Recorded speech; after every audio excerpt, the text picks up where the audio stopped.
قیامت والا دن ایک ایسا ہولناک دن ہے کہ جس کے متعلق قرآن مجید میں ہے کہ یوم عزن یفر المرء. بڑی عجیب آیت ہے قرآن مجید کی جو میں آپ حضرات کی نظر ہدیہ کر رہا ہوں. اس سے زیادہ آسان ہولناکی قیامت کی سمجھائی نہیں جا سکتی کہ شوہر بیوی کو نہیں پہچانے گا. آپ خاموش ہو گئے تو یہ حیرانی والی بات نہیں ہے، دکھ تو لگتا ہے نا جی. لیکن قرآن کہہ رہا ہے کہ قیامت اتنا ہولناک دن ہے جب شوہر بیوی کو نہیں پہچانے گا. تفسیر میں امام نے فرمایا اس سے مراد موسیٰ ہے. وہ قیامت والے دن اپنی بیوی کو پہچاننے سے انکار کر دے گا کہ باپ بیٹے کو نہیں پہچانے گا. معصوم فرماتے ہیں کہ یعقوب کے پاس سے یوسف گزر جائے گا اور اسے پتہ نہیں چلے گا. القاریۃ مع القاریہ، کھڑکھڑانے والی قیامت. تمہیں کیا پتا کہ قیامت کیا ہے؟ پہاڑ ایسے اڑیں گے جیسے دھنکی ہوئی رنگین اون، زمین پہ زلزلے آئیں گے، سمندر پانی اگل دے گا، ستارے ٹوٹ ٹوٹ کے گریں گے، سورج کو گہن لگ جائے گا. اتنی سختی کرنے کی ضرورت کیا ہے؟ اتنا ڈرا کے، اتنا دھمکا کے ایک بندہ چونٹیوں کو مار دے، کیا کمال ہے؟ چونٹی کی اوقات کیا ہے؟ ہم اس کی مخلوق، وہ ہمارا خالق. اتنی کڑکتی ہوئی بجلیاں. یہ اتنا ہولناک دن منعقد کرنے کا مقصد، ایجنڈا کیا ہے قیامت کا؟ کریم تو ذلیل کو بھی مجمع میں ذلیل نہیں کرتا. کریم کی نشانی یہ ہے، کریم کے 70 معانی معصومین نے فرمائے کہ کریم ہوتا کون ہے. تو کریم کی ایک صفت یہ ہے کہ وہ ذلیل کو بھی مجمع میں ذلیل نہیں کرتا، کیونکہ کریم ہے. تو اللہ تو کریم ہے. 4 چیزیں کریم ہے: یا خدا کریم ہے، یا رسول کریم ہے. سورہ تکویر کی آیت ہے، وَالصُّبْحِ إِذَا تَنَفَّسَ إِنَّهُ لَقَوْلٌ رَسُولٌ کریم. مجھے سانس لیتی ہوئی صبح کی قسم، یہ قرآن میرے کریم رسول کی گفتگو کا نام ہے. انہو کا مطلب ہے بے شک، لقول رسول کریم. یا اللہ کریم ہے، یا رسول کریم ہے، یا قرآن کریم ہے، یا علی کو کرم اللہ کہتے ہیں. کرامت صرف ان 4 کے ساتھ. ایجنڈا کیا ہے قیامت کا؟ اس نے ہمیں اتنی ہولناکیاں دکھا کر قیامت والے دن پوچھنا کیا ہے. اور وہ بڑی لمبی ڈیٹیل ہے، اتنا اشارہ ہی کافی ہے کہ بڑا سخت دن ہے قیامت. بھرا پڑا ہے قرآن، بڑا سخت دن. میں پوچھنا یہ چاہتا ہوں کہ کرنا کیا ہے؟ Judgment day, day of justice. فَمَن يَعْمَلْ مِثْقَالَ ذَرَّةٍ خَيْرًا يَرَهُ. ذرے ذرے کا جو حساب لینے کے لیے ایک دن مقرر کیا، اس کا کوئی ایجنڈا بھی ہے؟ آئیے قرآن سے پوچھتے ہیں کہ اللہ نے اکٹھا کرنا کیوں ہے؟ قیامت برپا کرنی کیا ہے؟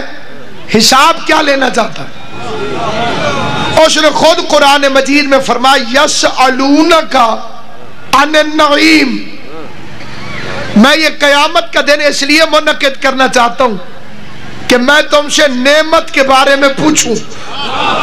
یسألونک عن النعیم. میں نے اس لیے قیامت کا دن منعقد کرنا ہے کہ میں اس دن تم سے پوچھنا چاہتا ہوں کہ نعمت کے بارے میں تم نے کیا کیا. اچھا، یہ دن خدا مقرر کرے گا نعمت کا سوال کرنے کے لیے. نعمت کی فضیلت میں 2 آیتیں اور ہدیہ کر دیتے. اللہ اپنے سب سے بڑے نبی سے کہہ رہا ہے بسم اللہ الرحمن الرحیم وَالضُّحَىٰ وَاللَّيْلِ إِذَا سَجَىٰ مَا وَدَّعَكَ رَبُّكَ وَمَا قَلَىٰ وَلَلْآخِرَةُ خَيْرٌ لَكَ مِنَ الْأُولَىٰ وَلَسَوْفَ يُعْطِيكَ رَبُّكَ فَتَرْضَىٰ أَلَمْ يَجِدْكَ يَتِيمًا فَآوَىٰ وَوَجَدَكَ ضَالًّا فَهَدَىٰ وَوَجَدَكَ عَائِلًا فَأَغْنَىٰ فَأَمَّا الْيَتِيمَ فَلَا تَقْهَرْ وَأَمَّا السَّائِلَ فَلَا تَنْهَرْ وَأَمَّا بِنِعْمَتِ رَبِّكَ فَحَدِّثْ. میرے حبیب نعمت کا ذکر کرتا رہے. 11 آیتوں کا ایک مقصد، 10 باتیں کر کے 11ویں بات کہی نعمت کا ذکر کرتا رہے. نعمت کو اتنی ضروری چیز ہے کہ قیامت اس لیے برپا ہو رہی ہے کہ نعمت کے بارے میں سوال کریں، اور اپنے نبی کو حکم دے رہا ہے کہ نعمت کا ذکر کرتا رہے. یہ نعمت ہے کیا؟ مسلمانوں نے نعمت کے بارے میں 4 جھوٹ بولے، 4 باتیں کی کہ یہ 4 چیزیں نعمت ہیں، اور چاروں جھوٹ بولے. پہلا فکرہ کہنے لگے کہ نعمت روٹی ہے، اللہ قیامت والے دن حساب لے گا کہ تم نے کتنی روٹیاں کھائیں تھی. آپ ماشاءاللہ اتنی بڑی تعداد میں موجود ہیں. ایک سوال کرنا چاہتا ہوں، پورے مجمع میں کوئی ہے جو مجھے روٹی کھلائے؟ جو سن رہے ہیں. اور کل جی ٹی روڈ پہ روک کے کہے مولوی کل تجھے روٹی کھلائی تھی حساب دے. کیا اب ہاتھ نیچے کیوں ہو گئے؟ کیا خیال ہے آپ کے ساتھ؟ ویسے پہلے کبھی ہوا ہے کہ ہوٹل والے کے علاوہ کوئی بندہ روٹی کھلا کے پھر کہے ہم نے تجھے روٹی کھلائی ہے پیسے کھلاؤ، پیسے دو؟ ایسا ہوا ہے کوئی؟ جو چپ ہے، خاموشی ہاں ہوتی ہے کبھی کبھی. نہیں ہوا. تو جو چیز بندے نہیں کرتے اللہ کیسے کرے گا؟ سوال ہے میرا جو حضرات خاموش ہے.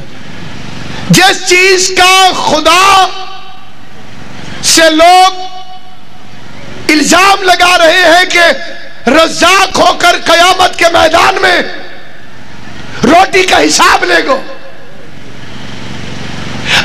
بندے ہو کر، ذلیل ہو کر، کمینے ہو کر اس گئے گزرے زمانے میں بھی کوئی روٹی کھلا کے حساب نہیں لیتا،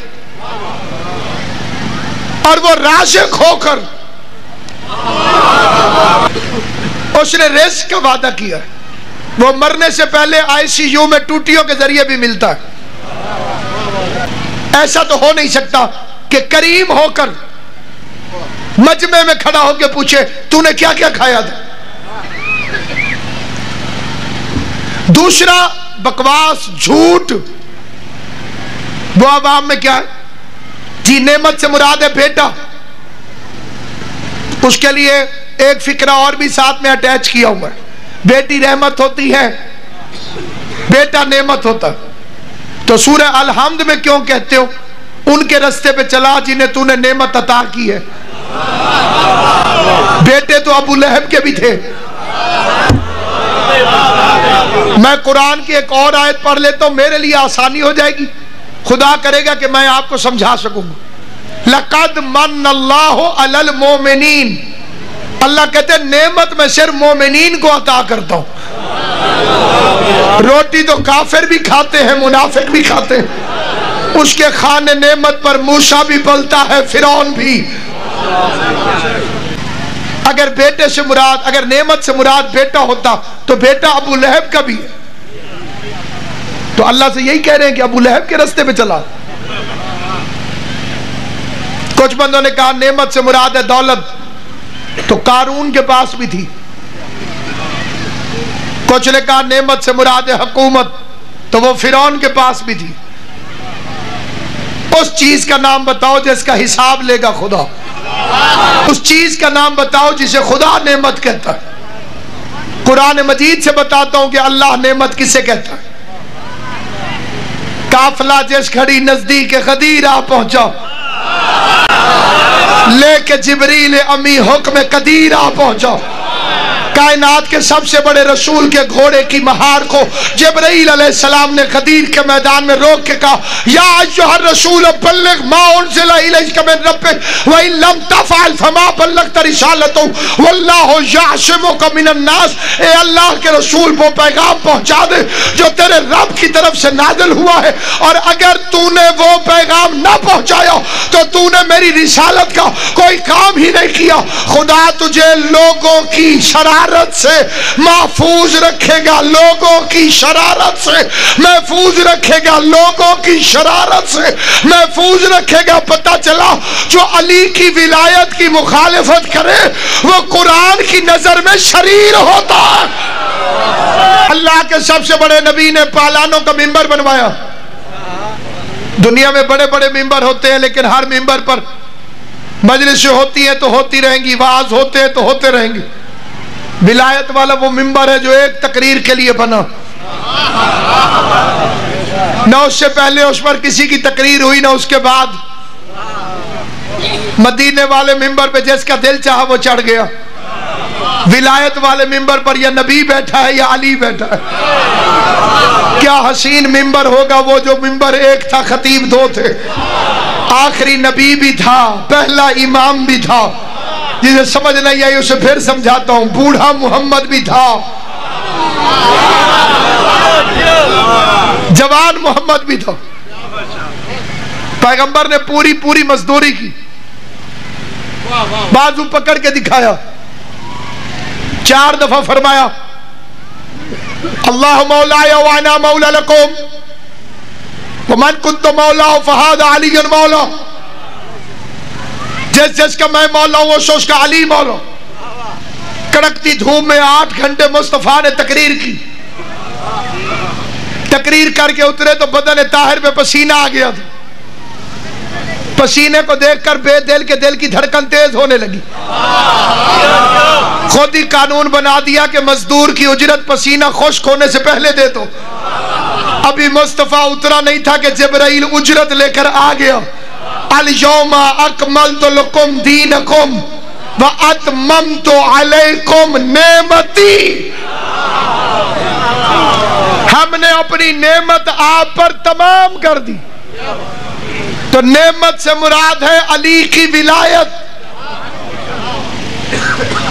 اللہ قیامت والے دن روٹی کا حساب نہیں لے گا، علی کی ولایت کا حساب لے گا۔